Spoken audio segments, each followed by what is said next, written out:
Entonces, los primeros dos métodos, el método tradicional y el método de Taylor, pues aplica cuando los puntos, en especial cuando el punto x igual a 0, es un punto ordinario. En caso de que no sea así, entonces, pues hay otro método para el caso en el que el punto x igual a 0 es un punto singular regular. Es un punto singular regular. Hay algunos puntos singulares no regulares, como fue el caso de la última ecuación diferencial que estábamos abordando, que tenía un punto singular no regular. Los puntos singulares no regulares pues son más complicados, digamos, de resolver, ¿no? La teoría ya no queda tan clara, o no hay un método así que las concentra a todos, pero al menos para estos otros casos, cuando el punto es ordinario o cuando es singular regular, pues aplican alguno de estos métodos. A nivel de estrategia, lo que yo sugeriría es cuando tengan una ecuación diferencial y se quiera encontrar la solución mediante series de potencias, pues recurran primero, por ejemplo, al método de Taylor.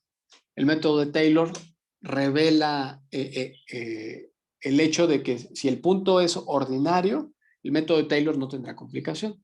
Pero si el punto es singular, el propio método de Taylor nos advertirá de ello, ¿no? Tendrá dificultades, entonces abandonamos el método de Taylor y pues pasaríamos mejor al método de Frobenius. Entonces hay que tener como una estrategia para abordar ese tipo de problemas. Pero bueno, y es todo lo que llevamos al momento. No sé si tengan preguntas con esto que he dicho. No, profe, al momento todos los métodos claros. Bueno, entonces lo que sigue es ya no seguir en la generalidad, sino que ahora vamos a resolver algunas ecuaciones diferenciales ya muy particulares que requieren el uso de series de potencias para poderlas resolver. Y esas ecuaciones especiales que vamos a resolver van a ser la ecuación de Legendre y la ecuación de Bessel. La de Bessel y la de Legendre. De hecho, primero va a ser la de Bessel y después ya veremos a ver cómo están los tiempos. Pues abordaremos la de Legendre. Y que son dos ecuaciones diferenciales ahí especiales. Dejen borro. Son algunas E2 de Bessel y la E2 de Legendre, que es este. También eso nos va a llevar al estudio de algunas funciones especiales.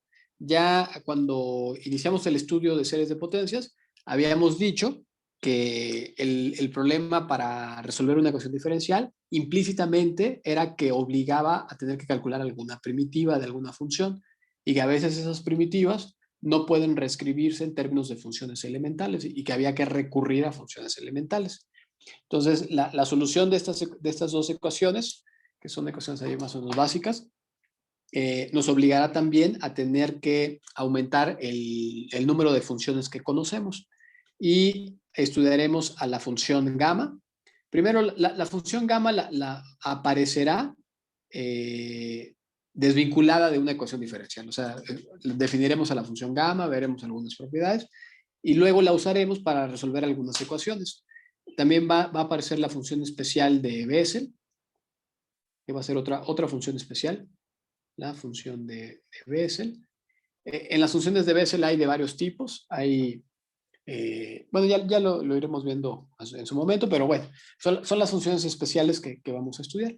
Entonces, ya vamos a comenzar a caminar hacia resolver estas ecuaciones típicas de Bessel y de Legendre mediante series de potencias. Y antes de iniciar, vamos a definir a nuestra primera función especial, que va a ser la función gamma. O sea, la primera función especial que vamos a desarrollar. Y pues déjenme presentarles entonces a la función gamma para que nos vayamos acostumbrando un poco a ella. Y está por acá. Bueno, entonces fíjense, para resolver, como menciono más adelante, algunas ecuaciones básicas, o bueno, no básicas, sino estándar dentro de la teoría de ecuaciones diferenciales, como son la de Bessel y la de Legendre, pues habrá que auxiliarse de algunas funciones especiales.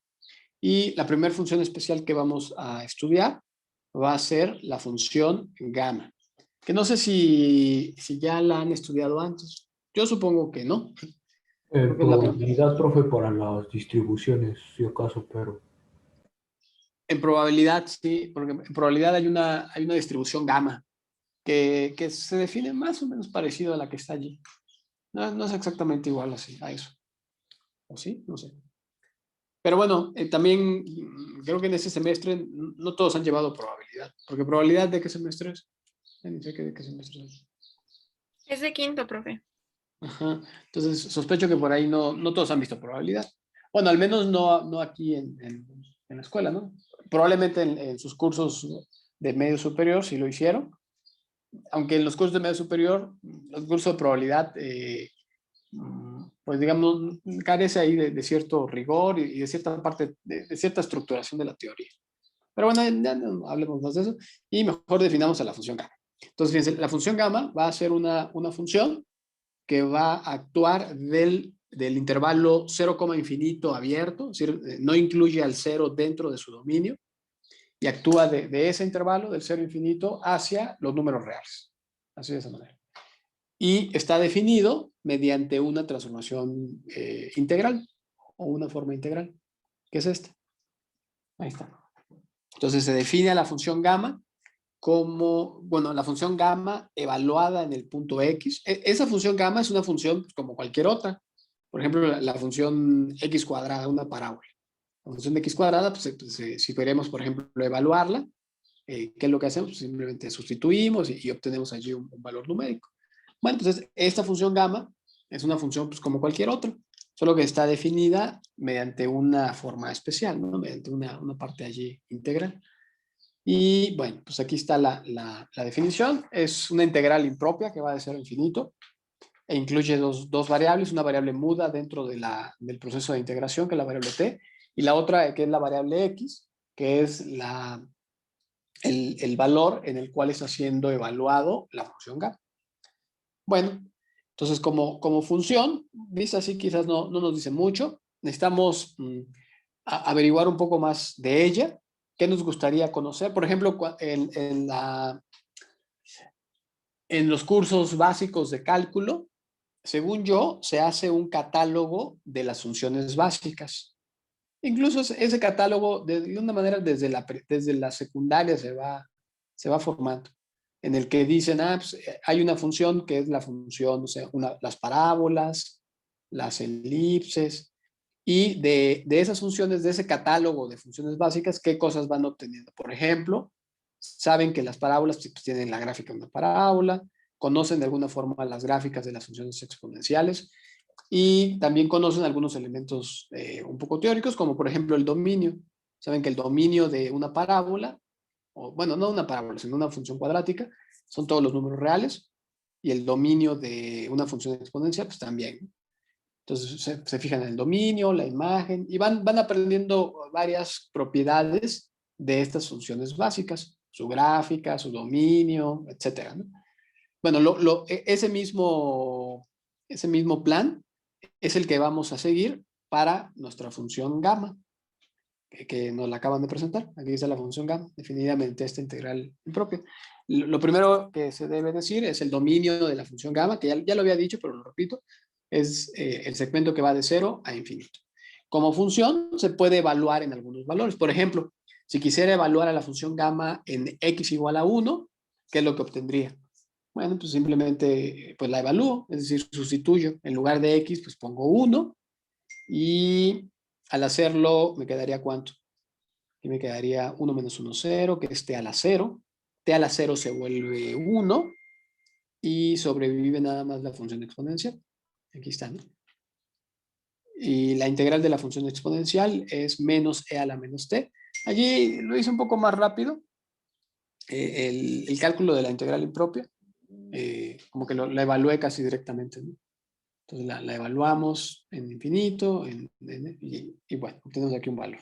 Entonces, fíjense, ¿esto qué significa? Que esta función gamma, evaluada en x igual a 1, nos arroja ¿qué valor? Nos arroja el valor de 1. ¿Preguntas? ¿Comentarios?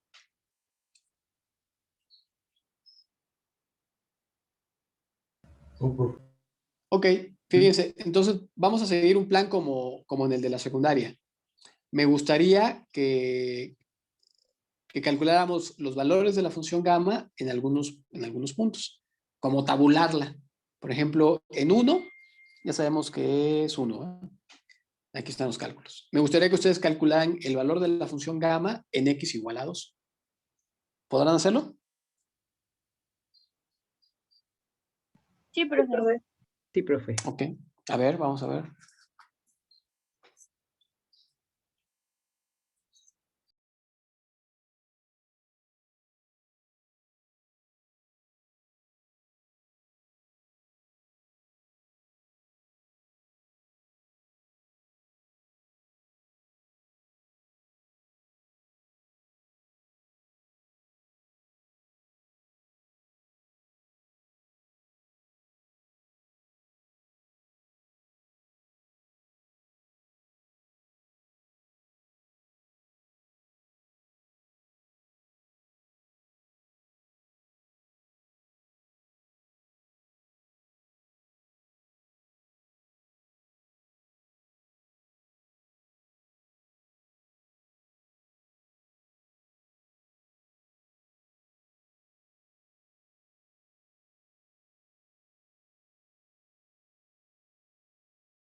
Ahí en el chat dice que también es 1. ¿Por qué? ¿Por qué también es 1? ¿Ya hizo los cálculos?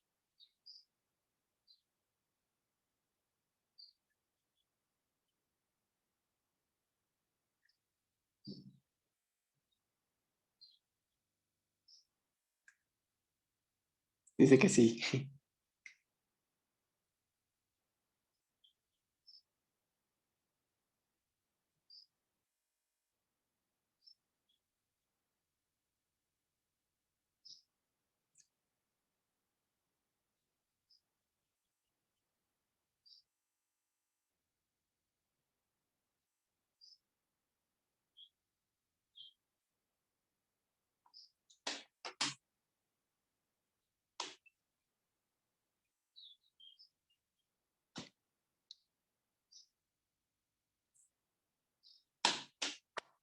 A ver, yo también voy a hacer los cálculos ahí rápido.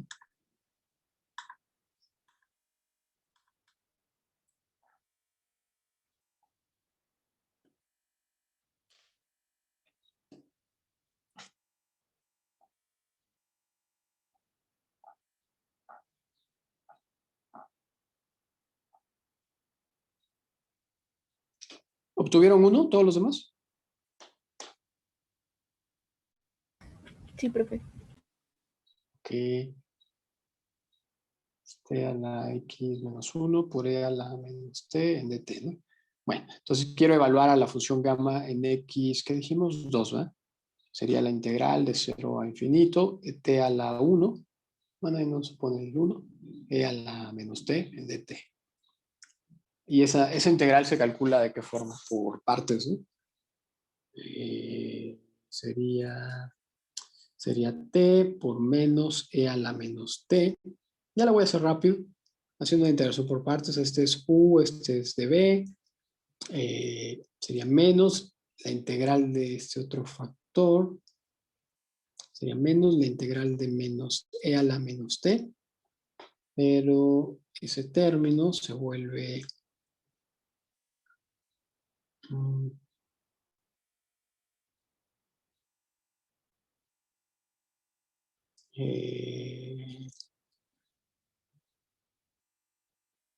menos e a la menos t, ¿no? Evaluado de 0 a infinito. En realidad, aquí la evaluación en infinito creo que hay que hacerlo un poco más, un poco diferente. Habría que hacer una evaluación, por ejemplo, en t, por ejemplo, y calcular el límite cuando se va a infinito. Algo así. Y menos la evaluación en 0. Que la evaluación en 0 produce un menos 1. Y al momento de calcular el límite, el término exponencial, bueno, el recíproco de 1 entre e a la t, rojo, 1 entre e a la t, Este término converge a cuánto. Pues es fácil de ver que converge a 0. Y el primero también converge a 0. Habrá que hacer uso de una aplicación de la regla del L'Hopital, pero también converge a 0. Y el otro, pues eso. Ahí está. ¿Alguien tuvo dificultades para hacer estos cálculos? Poco. ¿No? Bueno, entonces esos cálculos están bien como para ir palpando o sintiendo un poco más a la función gamma. Y pensar que, pues al final de cuentas es una función más, que tiene está definida de una manera diferente a las que usualmente trabajamos, pero pues, al final de cuentas es una función y se puede ir evaluando en algunos puntos. Bueno, una de las propiedades que vamos a ver de la función gamma es esta, es su propiedad reproductora, así se le llama. Y dice que para cualquier valor de x mayor que 0, la función gamma satisface esta relación. Es una de las propiedades que cumple. Que gamma de x más 1 es igual a x veces gamma de x. Ahorita demostramos ese hecho. La demostración no es difícil. Es usar la definición de la función gamma, evaluarla en x más 1 y efectuar una integración por partes. Y ya de ahí se sigue el resultado. Pero antes de ver la prueba, notemos un poco las consecuencias de este resultado. Es que ese resultado ya nos permite ir calculando tabulaciones, por ejemplo, en puntos ya más rápido. Por ejemplo, sabemos que en 1 es 1. Si quisiera calcularlo en 2, ¿cómo lo podría hacer? Bueno, pues debería evaluar en x igual a 2, pero el 2 se puede escribir como gamma de 1 más 1. Entonces, haciendo uso de esta propiedad reproductora, tomando a x como 1, eso sería ¿cuánto? Sería 1 por gamma de 1. ¿Y eso me da cuánto? Eso me da, pues 1. También si quisiera evaluarla ahora en 3, ¿cuánto me daría? De hecho, lo voy a poner mejor en una pizarra. No sé si aquí aquí lo tengo, pero esta propiedad reproductora que se le dice de la función gamma está interesante porque va a revelar un vínculo que existe entre la función gamma y los factoriales de números enteros positivos. Entonces, fíjense, la propiedad que aquí aún no la demostramos, pero ya estamos tratando de ver algunos hechos algunas consecuencias de ella, es esto. Por ejemplo, gamma de 1 es 1, el gamma de 2 ya dije que se puede calcular así, como gamma de 1 más 1. Entonces, identificando a x como 1, se aplica y quedaría 1 por gamma de 1. Gamma de 1 ya lo calculamos, que había sido 1, y eso me da 1. Ahí está. Si quisiera calcular el valor de la función gamma evaluada en 3, ¿qué valor obtendría? ¿Me podrían decir? 2. ¿2? Sí, Sí, 2, no, A ver, vamos a sería ver. 2 por gamma de 2. 2 por Ajá. gamma. Sí, porque el 3 se puede reescribir como 2 más 1 y quedaría 2 por gamma de 2, ¿no? Y esto pues me da 2. Ok. ¿Y el gamma de 4? Bueno, en realidad quedaría 2 por 1, ¿no? Pero bueno, gamma de 2 es 1, entonces no aporta mucho, pero en realidad quedaría 2 por 1. ¿Y en 4? 6. 3 Ok. por gamma de 3. Y ya sería 3, 3 por 2 por 1. 3 por 2 por 1, ok. Sí, sería 3 por gamma de 3, que es 3 por 2. Y fíjense que el 3 por 2 por 1 se puede reescribir como 3 factorial. No sé si logran ver. Sí logran verlo, ¿no? El 2 también se puede ver como 2 factorial, coincide con 2 factorial. Y el 1 pues, también coincide con 1 factorial. De hecho, el primero, el 1 que está allí, en realidad también se puede ver como 0 factorial. Entonces, fíjense, parece que está apareciendo una propiedad allí interesante.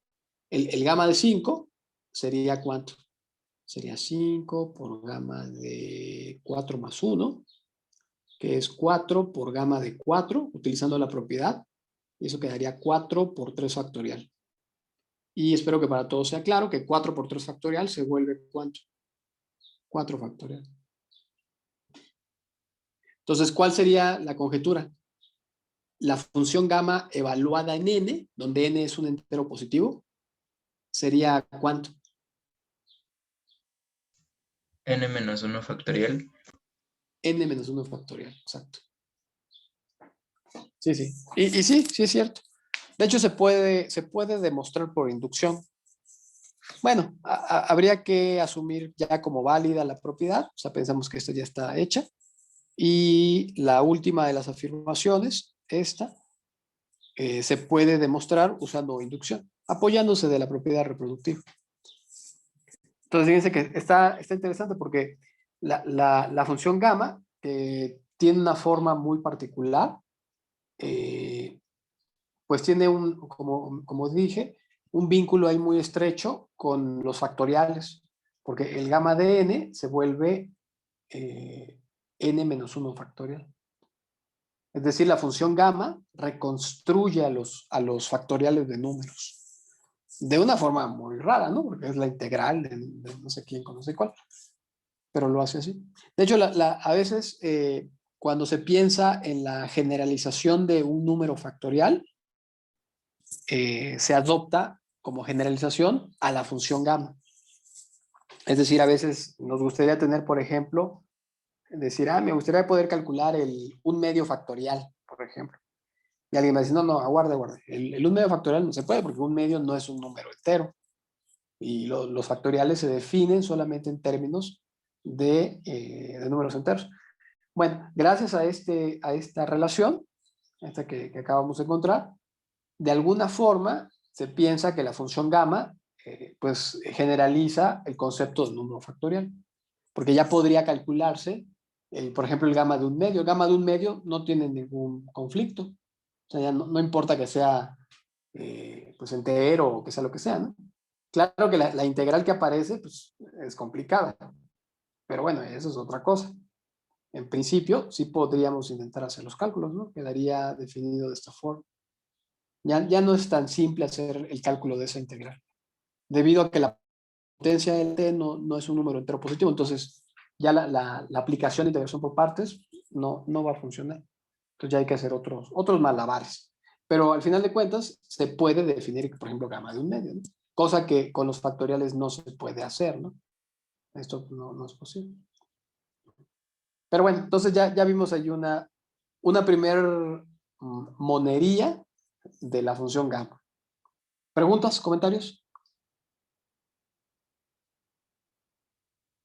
No, profe. No, profe. No, profe, por ahora todo claro.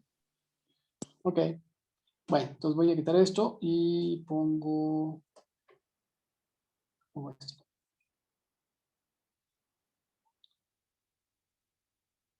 Bueno, pues ahí está. Entonces, la demostración. Entonces, falta demostrar la propiedad, esta propiedad, que es en la que la exploté hace unos minutos. Y como les decía, no es tan difícil. Lo que se debe hacer es calcular usando la definición a la función gamma evaluada en x más 1. Entonces la evaluamos en x más 1 y aparecerían pues estos términos que tengo ahí, ¿no? Usando la definición.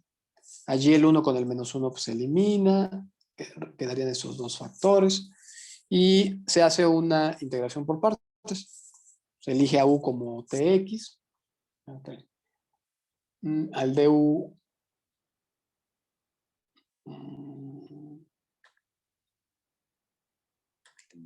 al db, perdón, como e a la menos t. Bueno, se hace una integración por partes. Creo que no es una integración por partes así muy difícil. Quedarían estos factores. En la última de las integrales, la variable de integración es t, por lo que la variable x pues, sale fuera del proceso de integración, quedando solamente estos términos. Y en las evaluaciones de estos factores, la evaluación en t igual a 0, se elimina el t, ¿no? Directamente. Y la evaluación en infinito, al momento de evaluar, en realidad habría que calcular un límite cuando t se va a infinito.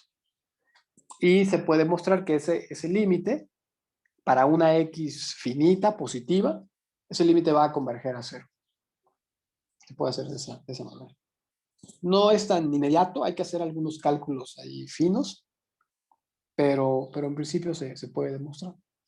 Por ejemplo, si el X no fuese un número entero, entonces se busca el entero más grande inmediato a t y se cambiaría, se podría tener esta acotación.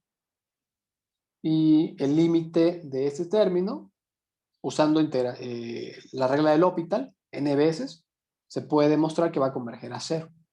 Y el término de la izquierda, que es una constante, pues converge a cero, obligando a que este factor también converja a cero.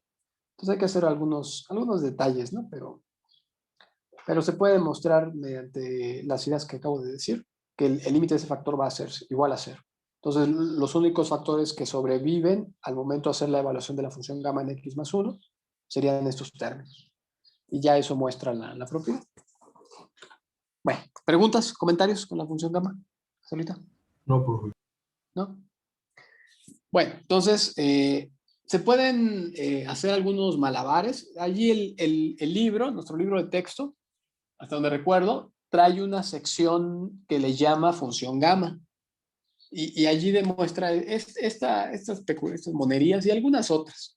En realidad yo no lo voy a hacer, aunque sí sería bueno que ustedes revisaran el libro de texto y revisaran en particular esa sección. Es un apéndice del libro y allí muestra este resultado y muestra algunas otras propiedades de la función gamma. Pero bueno, yo en realidad lo que voy a hacer es que les voy a mostrar cómo es más o menos la gráfica de la función gamma, que se ve así. Esta es la gráfica de la función gamma. Parece una parábola, pero no es una parábola. ¿Okay? Porque, bueno, ahí reconstruir los mismos valores que ya habíamos calculado. Gamma de 1 y gamma de 2 habían sido 1. Luego gamma de 3 había sido 2 factorial, que es 2. Gamma de 4 era 3 factorial, que es 6. Y bueno, ahí comienza a crecer. Cuando el x se acerca hacia 0 por la derecha, la función gamma se vuelve divergente hacia más infinito. Y cuando x se va a infinito, la función gamma también se va a infinito. Entonces, en realidad la función gamma tiene una asíntota vertical en el eje de las y. Ahí tiene una asíntota vertical y es una cota. Entonces, esta gráfica de la función gamma se puede obtener también con algún software, por ejemplo, con Wolfram Alpha o cosas así. Se puede obtener la gráfica de la función gamma. Bueno, ¿comentarios, preguntas? Profe, No sé una si pregunta. Lo que se conoce como completar la gama, que es con exactitud. completar la gama, ay, no sé. Sí, es que alguna vez lo escuché, pero ¿Y en dónde lo escuchó? Para entender un poco el contexto. sí, precisamente al resolver una integral de la función. Bueno, eso dice completar, ¿verdad? ¿Completar dijo? ¿O continuar? Ya no sé. Sí, completar la gama. No sé, no tengo idea. Aunque en variable compleja, aparece, hay un tópico de integración de funciones de variable compleja y allí suele ser bastante útil usar algo que se llaman las extensiones analíticas de una función o las continuaciones analíticas. Esta función gamma, nosotros la estamos definiendo como una función de variable real, pero se puede también extender al caso complejo. Ah, Y sí, quizás, sí, en algo de variable compleja, sí. sí, entonces, y quizás haciendo la extensión analítica de la función gamma, pero no es algo tan inmediato de explicar, digamos. Hay que hacer varias cosas. Gracias, profe. Sí. Bueno, y la función gamma les decía que aparece aquí en el Wolfram Alpha. No sé si en GeoGebra aparezca, supongo que también. Y nos da, por ejemplo, la gráfica. Fíjense, aquí está la gráfica. Nosotros la definimos solamente para x mayores que 0, ¿no? Pero bueno, ahí está la función gamma. Y se puede evaluar a la función gamma en algunos valores. Por ejemplo, la función gamma evaluada en 3, que ya sabíamos que era cuánto, era 2 factorial, ¿no? Ahí está, 2. Gamma de, no sé, de 5 es 4 factorial, que es 24. Ahí está. Sí, 4 factorial es 24. A ver, 3 por 2, sí. Y también, por supuesto, podemos calcular la función gamma en algunos otros valores. Por ejemplo, en 0.5 o cosas así. Es 1.7724. Bueno, entonces ya esta función gamma viene integrada junto con pues los softwares así básicos, ¿no? De cuestiones matemáticas. Bueno, pues ya está. Entonces ya sabemos un poco de la función gamma, que reproduce los factoriales, y la gráfica que tiene la función gamma. Bueno, ahora vamos a comenzar a estudiar a la ecuación de Bessel, que ya lo había advertido hace unos minutos. Esta ecuación de Bessel va a ser una ecuación diferencial, muy especial, digamos que es muy socorrida para resolver cierto tipo de ecuaciones diferenciales parciales incluso, en la que se involucran cambios de variable que transforman ciertas ecuaciones a ecuaciones de Bessel. Es decir, hay varios tipos de ecuaciones diferenciales. Hay como una especie de catálogo de ecuaciones que es complicado resolverlas, pero para ellas se conoce un cambio de variable que las reduce a una ecuación de Bessel. Entonces, si nosotros somos capaces de resolver una ecuación de Bessel, pues eso nos permitirá más adelante resolver una cantidad más grande de ecuaciones diferenciales, porque algunas técnicas se concentran en reducir o transformar a cierta ecuación en una ecuación de Bessel. Entonces, ahorita no nos vamos a preocupar mucho por eso, nos vamos a preocupar principalmente por presentar a la ecuación de Bessel y por resolver a la ecuación de Bessel. Eso es lo que nos va a interesar hacer. Entonces, pues vamos a ver quién es la ecuación de Bessel. La ecuación de Bessel es una ecuación diferencial de esta forma, es una ecuación diferencial de grado 2, con coeficientes no constantes, y el punto x igual a 0 es un punto singular regular. Es decir, es una ecuación muy especial porque no se puede resolver con los métodos tradicionales, ni con Taylor, ni con el método tradicional, ni mucho menos con las técnicas analíticas cerradas para resolver ecuaciones de grado mayor a 1. Tampoco es posible hacerlo así. Pero, sin embargo, el punto x igual a 0 no es tan terrible porque resulta ser un punto singular regular. Bueno, entonces siendo un punto singular regular, pues se puede resolver con el método de Frobenius. ¿Y cómo lo resolvemos por Frobenius? Bueno, les advierto más o menos qué es lo que va a pasar. Lo que va a pasar es que voy a tomar a la ecuación de Bessel, que depende de un parámetro nu. Aquí nu es un parámetro constante que puede tomar diferentes valores. Pero bueno, lo que voy a hacer es resolver esta ecuación diferencial, la vamos a resolver en forma general. En forma general. Y la solución general va a quedar escrita en términos de ciertas funciones especiales que les vamos a llamar funciones de Bessel. Y en lo subsecuente, cuando resolvamos una ecuación diferencial de Bessel, no tendremos que reconstruir todos los cálculos que yo estoy haciendo acá, sino que simplemente tomaremos la solución general que vamos a obtener y pues ya, ¿no? ¿Ok? Entonces, pues vamos a resolverla. O bueno, no sé si podrán resolverla ustedes.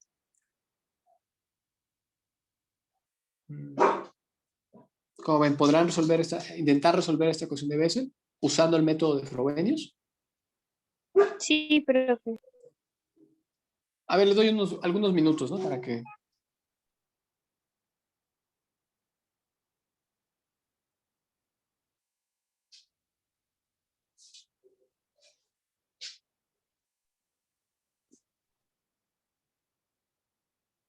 Solo que ¿qué dos soluciones tomaríamos si no conocemos los valores de V y de si son enteros o son fraccionarios? En principio no vamos a asumir una forma particular para el parámetro nu. Ese es el nu. Parece una V, ¿no? Pero Es una new, nada más que la caligrafía de las letras griegas, porque esa new es una letra griega, como que no me sale tan bien y se confunde con la B, ¿no? Pero no importa, si quieren llamarle B, pues llámenle B, ¿no? Es indistinto. Pero bueno, no vamos a adoptar un valor numérico particular, sino que vamos a dejarlo arbitrario. Y ya dependiendo de la propia solución, pues vamos a ver qué condiciones deben ocurrir sobre new para ver qué tipo de soluciones plantear. Profe, lo de Bessel nosotros lo vamos a ver aplicado a modulaciones. Bueno, es que recuerdo que cuando en lo de telecomunicaciones veíamos eso de Bessel y la regla de Carson y todo eso para modulaciones. No creo, no creo. No creo porque ya es una aplicación como muy directa, ¿no? A cosas de telecomunicación. Así precisamente por la carrera de telecomunicaciones en lo que estaba medio me acuerdo. Ah, ya. ¿Estaba usted dónde? ¿En la CIBE? No, en la vocacional. Ah. Oye, ¿en la vocacional hacían todos esos cálculos? Pues ¿O solamente lo mencionaban? luego el profe sí se alocaba y sí, Ah, sí nos quería enseñar series de Fourier y toda la cosa. ok. Bueno, no sé, pues ya veremos al final, ¿no? A ver cómo van los tiempos. Creo que no vamos tan mal en los tiempos.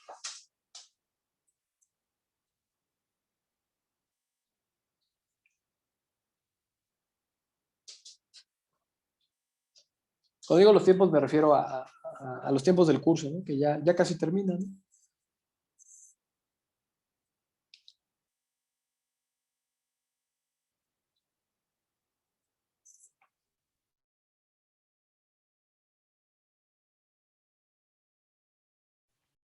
Profe, ¿se puede decir que en este caso mu va a ser como el valor de C en las soluciones generales de las ecuaciones que veíamos al inicio del curso? No. New es un parámetro numérico que tiene un significado diferente. No. Ah, ok, gracias. Sí, allí la new piénsala pues, como una constante.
¿Cómo van? ¿Sí lograron identificar las funciones P y Q?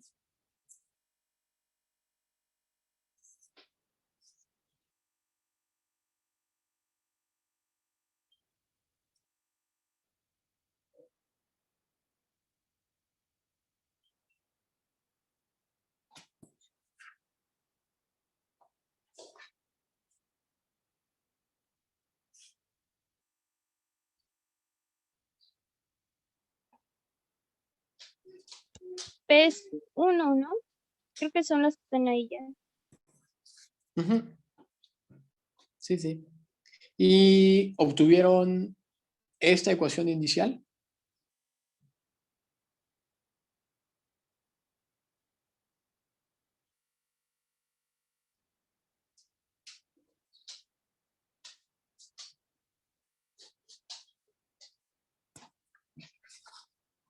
Sí, profe.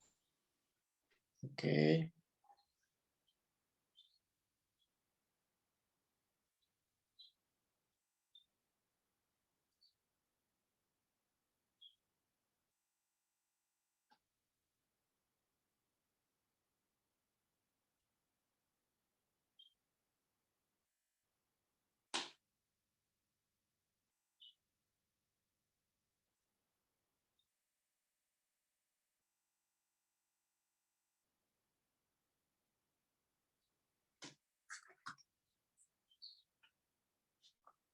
Bueno, pues fíjense, yo también voy resolviéndolo.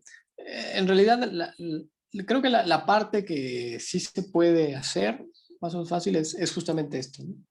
De identificar quién es la ecuación inicial y qué es lo que se hace. Recuerden que la forma genérica de los puntos singulares regulares era esta, era x cuadrada de y' más x p de x y' más q de x por y igual a 0. Entonces, de allí,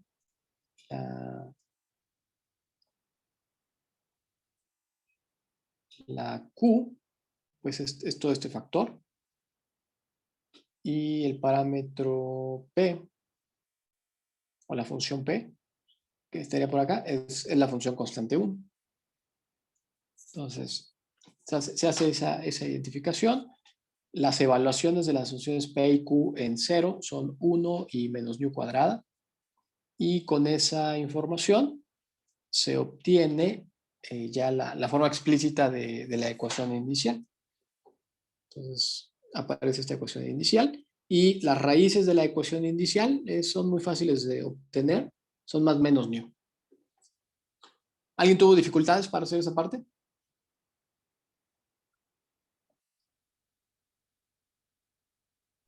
No, profe. No, profe. No, profe.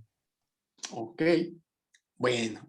Y lo que sigue es lo siguiente. Ahí sí hay que sujetarse porque hay que hacer varios cálculos. Entonces, las raíces habían sido alfa y menos alfa. Entonces, cuando aplicamos Frobenius, recordarán que había o hay algunos casos, o más bien dependiendo de la forma de las raíces, era la forma en la que se buscan las soluciones para formar el conjunto fundamental de la ecuación.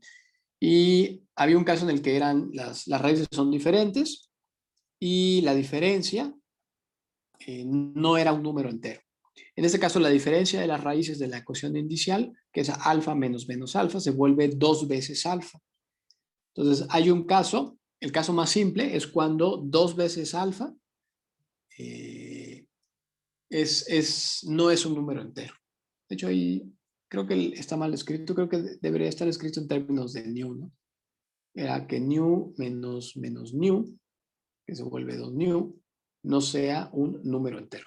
Entonces, el caso más simple es cuando la diferencia cuando 2 veces nu, donde nu es el parámetro de la ecuación de Bessel, si 2 veces nu no es un número entero, entonces se pueden encontrar dos soluciones de la ecuación de Bessel de esta forma, lo cual obedece simplemente al método de Frobenius, así tal cual, ¿no? Si el 2 nu no es un número entero, que son la diferencia de las raíces de la ecuación inicial, Entonces, cada una de las raíces produce una solución. Bueno, y el x a la new, bueno, ya entraría dentro de la serie, etcétera, ¿no? Y yo hago los cálculos para encontrar la forma explícita de una de ellas, de la función y1. Bueno, esta función y1, o esta primera solución de la ecuación diferencial de Bessel, ¿cómo la obtenemos? Pues seguimos la metodología usual. La obligamos a que sea solución de la ecuación diferencial, es decir, calculamos la primera y la segunda derivada y la sustituimos en la ecuación diferencial. La primera y la segunda derivada son estas, debido a que no tenemos en principio un conocimiento de la forma del parámetro new. El parámetro new puede ser fraccionario, puede ser un número entero, puede ser muchas cosas. Entonces, al momento de calcular a las derivadas, no hacemos el corrimiento, lo vamos a dejar simplemente en x igual a 0, pensando o permitiendo la situación en la que el new no es un número entero y al momento de calcular a las derivadas, esos primeros términos no se eliminan. Pero bueno, entonces es un detalle allí importante. Entonces hacemos la propuesta, voy a hacer los cálculos para la de new y calculo pues la primera, la segunda derivada y pues las sustituimos en la ecuación diferencial. Obligamos a que la cumpla. ¿Comentarios hasta allí, hasta esa parte? No, profe, entonces hizo como el de Frobenius, ¿verdad? Como el que conocemos. Sí, sí, sí, se ve como diferente, digamos, pero si lo reflexionan es simplemente el método de Frobenius, así tal cual, aplicado a una ecuación diferencial muy particular, que es la ecuación de Bessel, que depende de un parámetro new ahí especial. Igual en la otra sesión mejor pongo un ejemplo que tenga algún contexto y que nos haga ver que el parámetro new pues significa parte de información del sistema, ¿no? Pero bueno, ahorita vamos a resolverlo así en abstracto, ¿no? Bueno, y pues aquí es donde hay que sujetarse porque aparecen todos estos cálculos. Entonces, sustituyo la segunda derivada, sustituyo la primera derivada y sustituyo a la función, a la propuesta de solución que había sido esa. Entonces hago la sustitución y me queda ¿cuánto? La primera de ellas, el x cuadrada, pues lo meto dentro de la serie y se reducen estos factores. En la segunda, el término x lo meto dentro de la serie y aparece este factor. Y la última la divido en dos, uno para x cuadrada y otra para new cuadrada. Entonces, este término sería el de x cuadrada y el segundo sería el que correspondería a new cuadrada. Entonces, al hacer la sustitución aparecen 4 series. Aparecen 4 series. Ya las reduje algebraicamente todo lo que pude. Y ahora ponemos atención a la potencia en la que inician el recorrido de las series. Que eso es con el valor más bajo. Con k igual a 0, la primera inicia en k la new, la segunda en k la new, la última en k la new. Y hay solamente una diferente, que es la tercera, que empieza en k a la new más 2. Como la potencia de new más 2 resultó ser más grande que las otras, para poder lograr que todas empaten en la misma potencia, pues habrá que sustraerle factores a las dos primeras y a la última. ¿Cuántos factores hay que sustraerles? ¿Alguien podría decirme? 2. 2, sí, sí. No serían dos, profe. Sí. Entonces, sustraemos dos factores, por ejemplo, este y este otro. El primero de ellos corresponde a K0 y el segundo corresponde a K1. Y dejamos la serie ya recorrida con K2, ¿no? Como sustraje el que correspondía a K0 y a K1, entonces ahora la serie inicia en 2. Algo parecido ocurre con la otra, que es esta. Le sustraemos dos factores que están aquí y la serie la recorremos. Y la última, pues algo parecido. ¿Dónde está? Aquí está, aquí. Sustraemos términos. La tercera, pues queda igual, porque el objetivo de sustraer términos a las otras es que logren empatar con esta tercera serie, ¿no? Bueno, entonces hacemos eso y recuerden que el trabajo de la ecuación inicial se va a notar en esta parte, porque las raíces de la ecuación inicial están diseñadas para cancelar ciertos factores, en especial el de la potencia más baja, que es el de x a la nu. Entonces yo los fui agrupando, por ejemplo, este término, este otro y qué otro. Y este de acá, ¿no? Todos ellos los agrupé, ¿dónde están? Allá ni siquiera los agrupé, se eliminaron, no sé si logran ver. Esos tres términos de color amarillo se eliminan entre sí. Los tres tienen de factor común al a sub 0 x a la nu, entonces se puede factorizar, y quedaría simplemente, quedaría algo así, quedaría a 0 x a la nu por el producto de nu por nu menos 1 más nu menos nu cuadrada. Pero este término de nu por nu menos 1 es nu cuadrada menos nu. Es decir, el nu cuadrada se elimina con este, el nu se elimina con este, y se elimina todo. Entonces, esos términos de color amarillo se eliminan entre sí. No es una coincidencia. De hecho, la ecuación inicial está diseñada precisamente para este momento, para eliminar esos factores, esos primeros términos. Y evitar con ello que el A sub 0 se comprometa con alguna relación. Si eso no ocurriese, entonces quedaría una cierta constante por A sub 0, por X a la nu, igual a 0. Y eso obligaría a que la 0 se vuelva a 0 y perderíamos nuestros coeficientes libres. Entonces, el objetivo de que se anule es justamente lo que yo acabo de decir. Permitir que el A sub 0 mantenga su condición de coeficiente libre y no nos arroje la solución trivial, la de puros ceros. Porque todos los demás se pueden en términos de A sub 0, entonces también se eliminaría. Bueno, y luego los demás factores, en los términos de color rojo, que son este y este, en todos ellos factorizo quién tiene de factor común a A1 y a X a la 1 más nu. Entonces, factorizo esos términos y agrupo aquí todos los demás. Y ya en las otras tres, en las series que aparecen, en esta, en esta, en esta y en esta, lo único que hago es reindexarlas. Tres de ellas inician ya en el mismo valor. Entonces solamente hay que reindexar una de ellas, que es esta. Cambiamos a K por, ¿quién sería? Por K menos 2. Al cambiar a K por K menos 2, reindexándola, genera, ¿cuál? Creo que este, ¿no? Quedaría ese término. La reindexamos para que el recorrido, el inicio del recorrido de la serie empate a las otras y las podamos agrupar en una sola. ¿Preguntas? ¿Comentarios? ¿Hasta aquí? ¿Lograron hacer esta parte? Nada más me trabé un poco al reindexar, profe, pero sí, ya vi el error. Ok. ¿Y los demás qué tal? Sí, sí, va por ahí. Ok, a ver, entonces les doy algunos minutos más, vamos a ver si pueden avanzar un poco. Al final hay que hacer una manipulación allí no trivial que involucra la función gamma, lo cual va a cerrar todo, completamente la solución. Pero bueno, a ver, vamos a ver si pueden avanzar un poco más.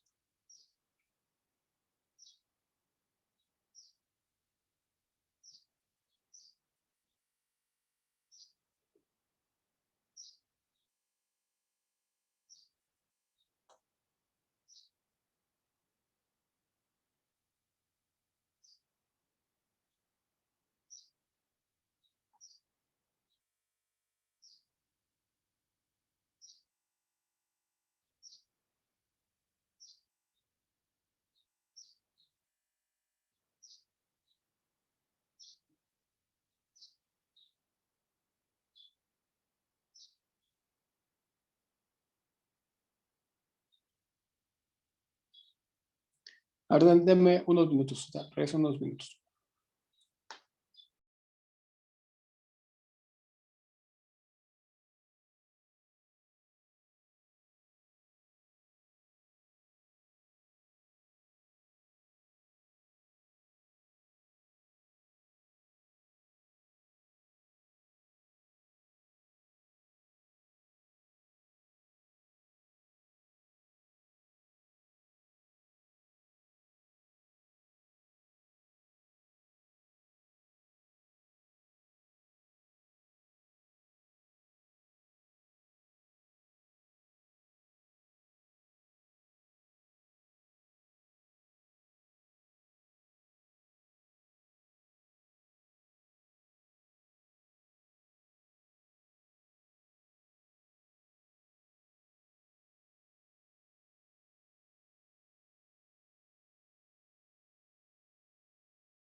¿Cómo van?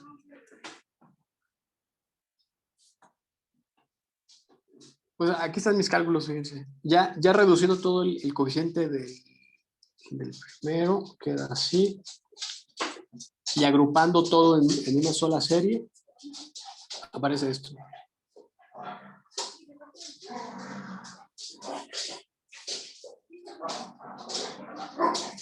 A ver, denme un segundo.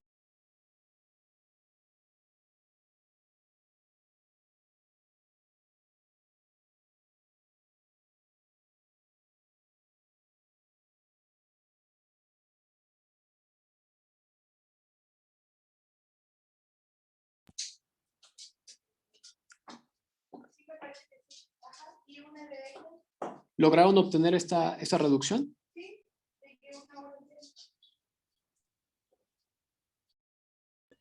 Sí, profe. Ok. ¿Los demás qué tal? Sí, profe. Sí, pues se ve así como muy aparatoso, ¿no? Pero no, tampoco es así tanto. Ok, muchísimas gracias.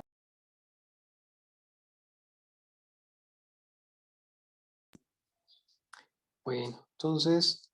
entonces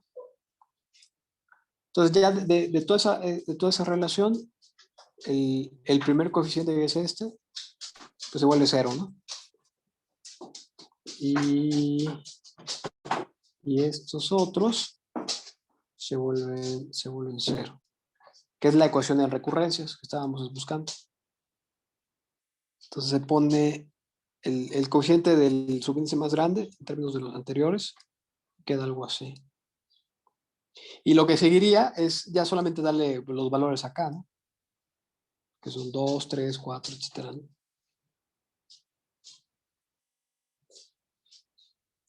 Entonces, ¿nadie tuvo complicaciones con esta parte?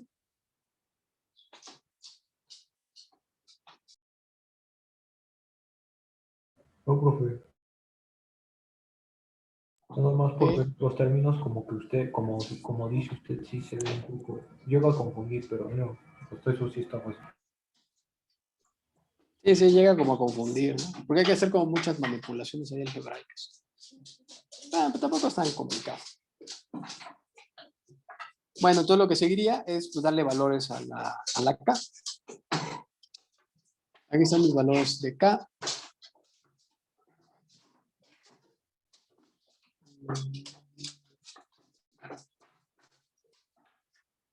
Entonces para K2 queda este término. Luego para K3. Fíjense que el hecho de que el primer término se volviera a 0, es decir, hay un factor que es el A1, ese se vuelve 0. Y tendrá como consecuencia que anulará a todos los de subíndice impar. Sobreviven únicamente los de subíndice par. El A sub 0 pues mantiene su condición de coeficiente libre. Espérame.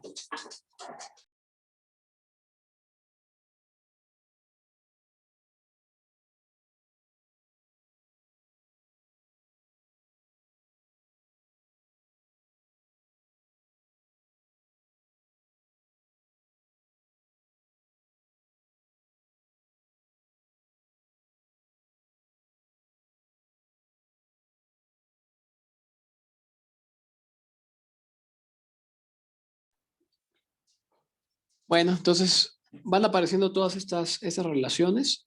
El A1 se vuelve 0, el A0 queda libre, el A2 toma esta forma, el A3 pues, se vuelve 0, el A4 queda pues así. Bueno, van apareciendo todos estos. ¿Lograron llegar a esa parte?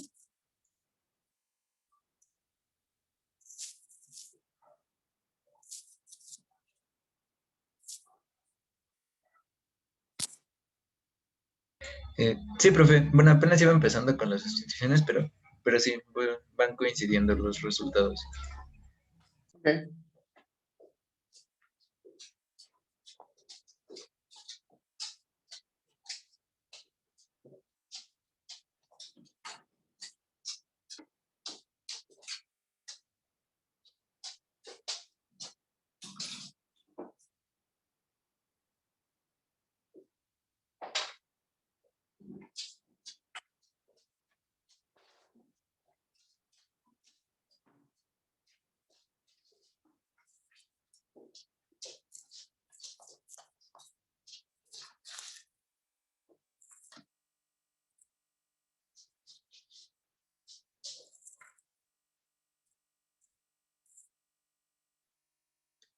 Ok, dice que se quedó en los cálculos anteriores.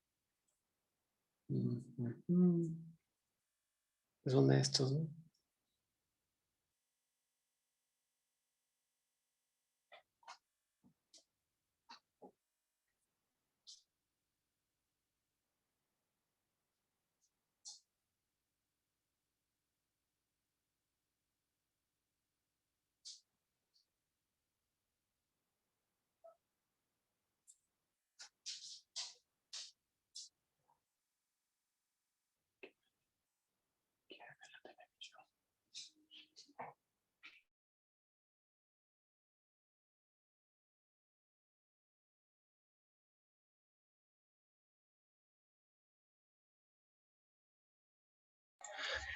Disculpe, profe, estoy viendo los cálculos y no me queda muy claro esta parte, cómo pasó de aquí a acá. Ujú. Pues solamente se factoriza los términos en común, que son el K más new, lo factorizo. Y factorizo también el A sub K. El A sub K también lo factorizo. Y al hacerlo, pues factorizo esos términos y queda K más new menos 1. Y la aportación de este factor es un 1. Ah, ok, ya. Gracias. Ujú. Bueno, fíjense, el tiempo se está diluyendo, entonces lo voy a tratar de concluir ya un poco más rápido. Es muy bueno que ustedes puedan ir también reconstruyendo los cálculos. Pero bueno, se obtiene toda esta relación y al final nos damos cuenta de que los coeficientes con índices impar, todos ellos se vuelven cero, o sea, se eliminan. Y los únicos que sobreviven son los coeficientes con subíndice par. Y ellos admiten una representación pues bastante recursiva, en el sentido de que puede reescribirse un coeficiente con subíndice par de manera genérica. Es decir, el coeficiente con subíndice par 2K toma la forma que está allí. Que está ahí. Y hasta ahí, digamos, el método de Frobenius, pues ya habría hecho casi todo lo que puede dar, ¿no? Bueno, faltaría hacer los cálculos para menos new, pero son muy parecidos. En principio, ahí ya todo terminaría, salvo que en estas soluciones de la ecuación de Bessel suele seleccionarse un valor especial de A sub 0.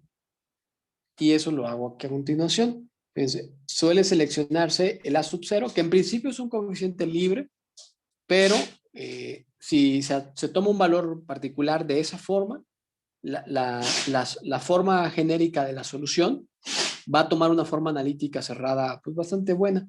Entonces, si cambiamos a la sub 0 por ese término, los coeficientes A subíndice 2K toman esa forma que tengo allí. Y, llegado ese momento, introducimos a la función gamma. La introduzco ¿en dónde? Creo que me hace falta, no, perdón, aquí apenas hice la sustitución. Estos términos que tengo aquí de la función gamma, ¿cómo quedaría? Quedaría gamma de 1 más new, no, todos estos términos, ¿no? Y vamos aplicando la propiedad reproductiva de la función gamma. Por ejemplo, gamma, recuerden que la propiedad reproductiva decía que gamma de x por x será gamma de x más 1. Entonces, el gamma de 1 más new más 1 por 1 más new, el x sería 1 más new, se vuelve gamma de 2 más new, pero inmediatamente se encuentra aquí con el 2 más new, y eso se vuelve gamma de 3 más new. Siguiendo un proceso iterativo, al término con el último de los factores, todos estos términos se pueden reescribir en términos de una sola función gamma, que es gamma de k más 1 más new. Y entonces estos términos se reescriben de una forma compacta más simple que involucra la función gamma. los demás términos de potencias, por ejemplo, el -1 a la k y las potencias de 2, todas ellas se agrupan allí en una sola. Y al final los coeficientes a subíndice 2k, pues toman una forma un poco más compacta. Eso permite al momento de reconstruir a la solución de la ecuación de Bessel, obtener lo siguiente. La propuesta de solución para la raíz new había sido la que estoy presentando allí. Pero debido a que ya sabemos que los de índice impar se eliminan y sobreviven solamente los de índice par, entonces la última de las series sobrevive solamente con los de índice par. Pero los A sub 2K los reescribimos mediante la manipulación que mencioné hace unos minutos, que involucra ya la función gamma. Y al final, la forma genérica, o bueno, la forma de la solución que produce Frobenius en la ecuación de Bessel, se vuelve esta. Esa que tengo aquí. Y esa función que está allí recibe un nombre especial y le vamos a llamar la función de Bessel de la primera especie de orden new. Y va a ser es una función especial. Es nuestra segunda función especial porque la primera había sido la función gamma y ahora tenemos una nueva función especial, de la cual, al menos en este momento, lo único que conocemos de ella es su representación mediante serie de potencias. Es extraño porque en las funciones elementales, por ejemplo, las exponenciales, trigonométricas, etc., mediante Taylor se puede conocer su representación de series de potencias. Y uno pensaría que, ay, pues ¿para qué quiero las series de potencias? Pues resulta que en esta función de Bessel es extraño porque lo primero que conocemos de ella es su representación como series de potencias. Todavía hay que cuestionarla un poco para que nos revele algunas de sus propiedades. Por ejemplo, qué forma tiene la gráfica o las raíces de la función o cosas así, ¿no? Pero bueno, eso ya lo hacemos después. Al menos en este punto, acabamos de encontrar por lo menos el desarrollo en series de potencias de una nueva función especial que le vamos a llamar función de Bessel de la primera especie de orden new, que es solución de la ecuación diferencial de Bessel. Eso de la primera especie es porque más adelante van a aparecer otras funciones de Bessel de la segunda especie, para el caso en el que el 2 new no es un número entero. O sea, no, cuando 2 new es un número entero. Ahí aparecen otras funciones ahí especiales. Bueno, como un ejercicio, aunque no sé si ya sea pertinente hacerlo porque como me acompañaron en los cálculos de este problema, sería casi repetir lo mismo, pero se puede mostrar que la otra solución que se obtiene para la raíz de menos new admite esta forma que tiene aquí. O sea, si repetimos los cálculos, pero no para new, sino para menos new, aparece lo que tengo allí, que es muy parecida a la de new, con algunas diferencias. En lugar de new, pues menos new. Y esta es nuevamente la función de Bessel de la primera especie de orden menos new. Entonces, estas funciones de Bessel, estas dos, van a formar la combinación lineal de ellas dos, para el caso en el que el 2 new no sea un número entero, representarán a la solución general de la ecuación diferencial. ¿Preguntas? ¿Comentarios?